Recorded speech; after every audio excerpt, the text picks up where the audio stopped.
예수님께서는 숨어서 도둑질하고 사람들을 죽이고 멸망하던 그 마귀의 존재들을 드러낸 것입니다. 그래서 마귀들이 도전할 때 너가 만일 하나님의 아들이거든 능력을 행해 보라 했을 때에 예수님께서는 속지 않으시고 말씀으로 이긴 것입니다.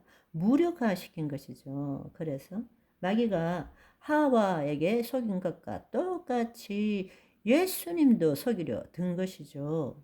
뭔가 하면 능력을 행해 보라. 그 다음에 너가 하나님과 동일하게 되어서 스스로 선악을 판단할 수 있을 뿐만 아니라 모든 영광을 내가 너에게 주겠다. 그런데 여기에 놀라운 말씀은 누가복음 4장 6절을 보시면 이 모든 권위와 영광을 내가 너에게 주는데 이것은 내게 넘겨준 것이므로 내가 원하는 자에게 준다.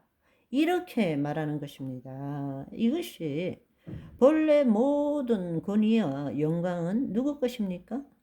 하나님의 자녀인 우리 거란 말입니다. 그런데 우리가 죄를 짓고 타락함으로 이 모든 권세와 영광이 사탄에게 간 것이죠. 이제는 그 사탄이 예수님을 속이는 거죠.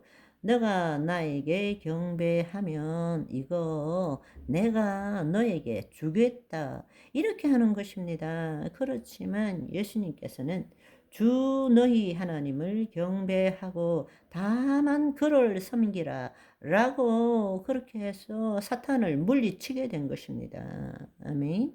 결국에는 예수님께서 이 땅에 오신 이유가 뭔가 하면 우리를 구원하시기 위해서 오셨지만 사실은 우리를 구원하기 이전에 먼저 해야 될 일이 무엇입니까?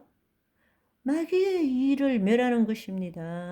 아멘. 그렇습니다. 그래서 하나님의 아들이 나타나신 것은 마귀의 일을 멸하려 하심이니라. 아멘.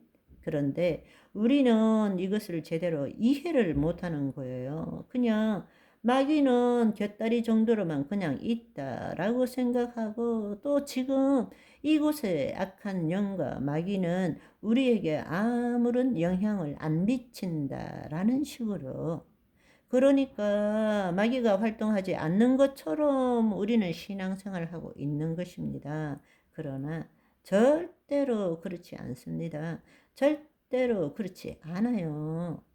예수님께서 이 땅에 오셔서 제일 먼저 하신 일이 바로 마귀의 일을 멸하는 것입니다. 왜냐하면 타락이 언제 일어났느냐? 마귀 때문에 타락이 일어난 것이거든요. 그러니까 우리를 구원하시기 전에 먼저 마귀의 일을 무력화시켜야 되는 것입니다.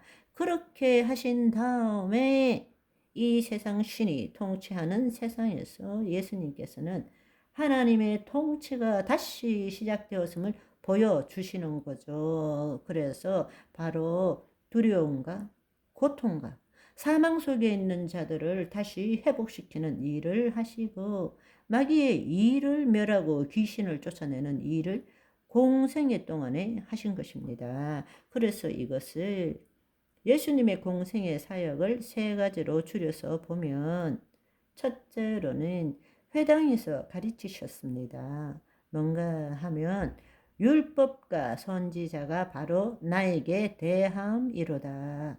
내가 바로 메시아다.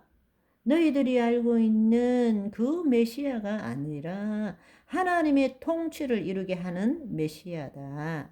그런데 유대인들은 받아들이지를 못했죠. 두 번째로는 하나님 나라 복음을 가시는 곳곳마다 동네마다 선포하셨습니다. 왜냐하면 예수님 안에 하나님의 통치가 이루어졌기 때문에 보여주시기 위해서 그리고는 그것이 실제라는 것을 보여주시기 위해서 쉽게 말하자면 모든 병을 치유하시고 귀신을 쫓아내는 일을 행하신 것입니다. 그런데 재미있는 사실은 그 당시에 중간기 때에 침묵기 때에 묵시 문학의 영향이 얼마나 컸던지 사실은 회개하라 천국이 가까이 왔다라고 말했던 세례 요한도 헷갈리는 거예요. 오실 분이 진짜 메시아가 당신이 맞습니까? 이렇게 해서 제자들에게 가서 물어보라 했을 때 예수님께서 가서 보고 들은 것을 요한에게 말하라. 어떤 것을 전하라 하시냐면 못 걷는 사람이 걷고 나병 환자가 낫고 기머거리가 듣고 죽은 자가 살아나고 마귀들이 쫓겨 나가는 일 그리고 하나님 나라의 복음이 전파된다라는 것을 세례 요한에게 가서 알려주라라고 이렇게 이야기하신 것이죠. 바로 예수님께서는 유대인이 기대했던 메시아가 아니라 구약에 이미 계속적으로 예언된 메시아로서 하나님의 통치를 이루는 그 나라를 이루는 자다라는 것을 알린 것이죠. 예수님은 하나님의 통치를 절대적으로 받았고 당신의 몸을 통해서 이 땅에 하나님의 통치가 나타나도록 하신 거죠. 그런데 그렇게 할 수 있었던 이유는 성령 충만한 가운데 있었기 때문입니다. 왜냐하면 예수님께 하나님께서 성령과 능력을 기름 붓듯 하셨다. 라고 말씀하셨잖아요. 그리고 예수님께서 공생의 사역 동안에 하신 일이 무엇입니까? 바로 내가 하나님의 나라고 내가 하나님의 통치를 나타낸 것처럼 너희도 바로 하나님의 통치가 되고 하나님의 나라를 이루는 자가 될 것이다. 라는 것을 알려주신 것입니다. 그런데 그렇게 되기 위해서는 어떻게 해야 되느냐? 바로 예수님께서 하늘로 올리우시고 약속하신 보혜사 성령님이 너희에게 임해야 된다. 그리고 임하실 뿐만 아니라 성령 충만함을 받아야 한다. 아멘. 그것을 예수님께서는 십자가를 지시기 전에도 부활하신 후에도 제자들에게 계속 말씀하신 것입니다. 아멘. 오늘은 여기까지. 바이바이.